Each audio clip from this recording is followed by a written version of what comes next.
Good time zone, everyone, and welcome to the season finale of season one of the podcast. I am your host, Indiana_Minotaur, an LGBTQIA autistic retro and RPG content creator on Twitch, YouTube, and TikTok. Yes, this is the season finale of the podcast because instead of just talking about the episode 8, the beginning of Fallout on Prime, I might as well jump into this season finale right now and just talk about the show in general. If you want to know the score right now, it's an 8 out of 10. Well, between an 8 and 9 out of 10, it's gonna jump back and forth. One day I might say it's a 9, other day I might say an 8. But Jonathan Nolan did a very fantastic job at essentially recreating the world of Fallout, or rather not making it like the Halo series on Halo Paramount, right? It's Halo in name, but if you look at everything else, yes, you can say, oh, the costumes and all that, yeah, that's beautiful, but in terms of execution of the characters, that's where Halo fell off to the wayside, right? Why does Master Chief take off his helmet? Why do we have to see Master Cheeks, right? Why do you see his ass? And just one thing after another with that damn show.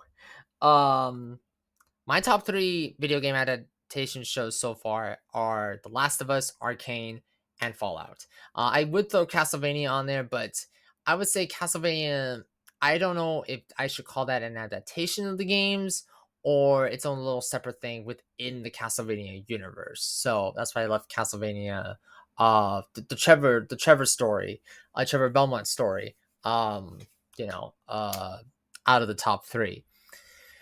The show stars Ella Prunell, Aaron Moulton, and Walter Goggins. And the show honestly really focuses on Cooper Howard, portrayed by Walter Goggins, and Lucy, a Vault Dweller from Vault 33 in Vault 33 is in Santa Monica. Lucy is portrayed by Ella Prunell. Honestly, season 1 really focused more on those two more than anything. And with good reason. They both had their stories are interwoven, which I really liked. Maximus's character, Aaron Moulton's character, who is Maximus, a Brotherhood of Steel novice turned squire, who's sent on this mission to retrieve something very vital because it's so vital that everyone's after it, especially the antagonist of season 1. And I just really didn't feel any connection to Maximus. I really felt like I see the Finn comparisons. And Finn being the character from John Boyega's character from the Star Wars sequel trilogy. And you can say that he has a fish out of water. He's on the mission, but he also questions his superiors, and I get that. But at the same time, I felt like they could have done more with him in season 1. Season 1 with the 8 episodes was very nerve-wracking because I'm like, okay, they got to keep going with the story here. We can't just pivot off into something completely randomly different if it doesn't really offer anything to the story. And yes, you're building the world, you're giving the tidbits, right? For example, the episode involving the ghouls, right? We learned the differences between feral and non-feral, ghoulification, how far I can get before you turn feral, the fact, and of course, yes, the lore snippets, yes, I'm not a lore person, but it is kind of like eye-twitching when you see that Shady Sands was in the Boneyard and Vault 4 was in the Boneyard, and the fact that the master, the antagonist of Fallout 1, was also in the Boneyard in the Cathedral building. It's like, okay, what are we doing here, right? Why are we moving places around, right? And it just absolutely baffles me, right? And speaking of Fallout 1 and 2, on a side note, the Fallout 1 and 2 video game review for the video game review for the podcast will be delayed because I decided to skip Fallout 2 just because I was experiencing crashes with Fallout 2. Same with Fallout 1, so but there are going to be game reviews for Fallout 3, Fallout 4, New Vegas, and my thoughts on Fallout 76 after, I really play Fallout 76.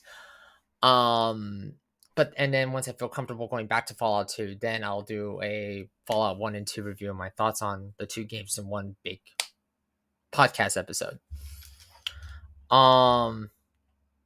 But yeah, those are my only two negatives, right? Is a little Norsepism, like, okay, this doesn't make any sense, right? And of course, Maximus's character, I really felt like he could be used more in season 1, and I only get this is only season 1, but when you have a fleshed out story with and yes, we can talk about, like, well, his story is fleshed out, Minnow. I mean, he is he is wanting revenge for the deaths of his family after it was nuked, after Shady Sands was wiped from the face of the earth, essentially. I get that, I understand that, but I don't know. It just kind of felt odd that that you're so invested with Cooper and Lucy, and then we jump to Maximus, and it's like, okay, so what are we doing with Maximus? Oh, it's just like something to pivot off of the just to ease things, and like, okay, yeah, that was a crazy moment. Let's go back to something a little bit more lighthearted, and that's nice, right? Because Fallout has this balance of dark humor with action. If I remember that. If I remember the Fallout logic correctly, because Fallout has to have this weird balance of dark comedy meets lightheartedness, but then you also have the action, suspense, and all that. But yeah. Additionally, I also don't besides Maximus is jumping around, besides the kind of underwhelmingness with Maximus, and the crazy jumping around, and the leaps of lore logic for certain places, I will say that another big criticism, and I said this throughout the entirety of this podcast, for season 1 of this podcast, is that why did this show drop all at once? It's only 8 episodes. I get there's the positives and negatives to doing show per week, but at the same time, it's like you're not letting the show breathe a little, like a water, like the conversation at the water cooler, like, oh yeah, I remember episode 1, and then episode 2 and episode 3. No, it's like, oh, it's like, okay, calm down. There's a lot that just happened, right? And that's my only gripe. That's the only 3 gripes of the show, is the underwhelmingness of Maximus, the leap in lore logic, right? And then, of course, the episodes dropping all at once. But overall, the costumes, the aesthetics, the love to the Fallout universe is well alive here in season 1 of the show. I'm happy for season 2. I cannot wait for season 2. This show is definitely a love letter to the Fallout IP. And on a side note, play whatever Fallout game you feel most comfortable with. Don't let any crazy person out there tell you, oh, Fallout New Vegas is the GOAT and everything else is trash. It's your money. You choose how you want to spend it. But that said, that is the end of the podcast episode. Again, I would love to have done the episode 8 breakdown and then the season finale, but I was actually sitting here and then talking and then thinking about it. I'm like, okay, I'm going to talk about episode 8, but ultimately I chose not to and decided to talk about the season on the whole, because I think the season finale should be savored by everybody here, and I think that's how I'm going to do it. Depending upon if it's a television show or not. Just let people watch the season finale on their own 2 feet, and let you form your conclusions and your thoughts, right?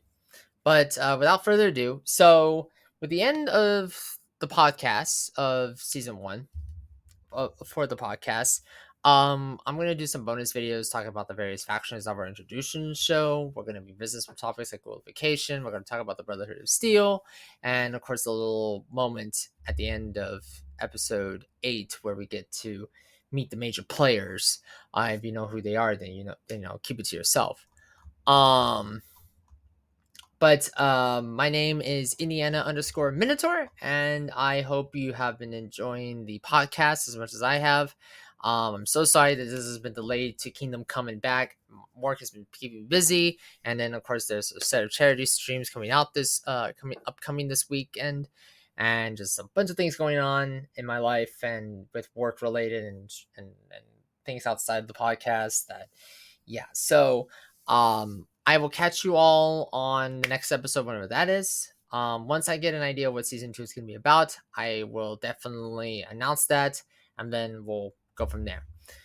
Y'all have a good time zone, and I'll see you next time. Bye-bye.